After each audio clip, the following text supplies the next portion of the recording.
On ne l'avait plus vu depuis février dernier, mais son réveil était annoncé en ce jeudi matin. Dépression, houle, coefficient, vent favorable, tout était réuni pour assurer le spectacle. L'effervescence matinale dans le petit port de Sokoa était le dernier indice. Bellara, la vague gigantesque au large de Saint-Jean-de-Luz, allait se lever.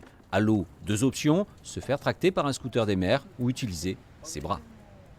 Bon, c'est clair qu'on a un peu le trac, hein, mais c'est le jeu, on est passionné, on est là pour ça, hein. On est là pour surfer. Je fais ça depuis 20 ans et je suis un rameur, je rame, donc voilà, mais c'est 50 minutes de rame et après il faut revenir et une fois qu'on est au large, il ne faut pas créer un problème pour les autres, hein, donc il faut vraiment être en capacité de le faire, mais c'est une belle aventure.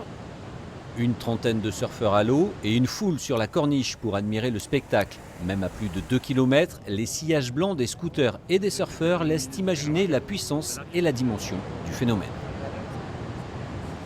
On a un petit peu de mal à voir quand même, mais c'est sympa, c'est sympa. On arrive à voir, on zoome un petit peu, quoi. Là, c'est exceptionnel. Moi, j'amène pour la première fois ma fille de 12 ans voir cette vague. Et voilà. Et c'est symbolique parce que c'est la veille d'un confinement. Et là, ben voilà, ça représente la liberté, le plein air, le plein océan.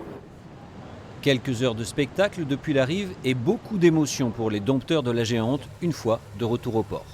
J'ai pris une vague, on n'aurait pas dû la prendre. Elle est passée dans le blanc, c'est-à-dire qu'il y avait déjà une vague qui avait pété avant. Je suis tombé, roulé boulet et j'ai tiré ça. Tu vois le petit truc magique là qui tire et qui gonfle, qui te remonte. C'était vraiment extraordinaire. Bien gros, Ouais. un peu de clapot, mais il y avait vraiment des bombes qui passaient, quoi. Ouais. Ouais, De quelle hauteur? Il y avait entre 10 et 15 mètres, je pense.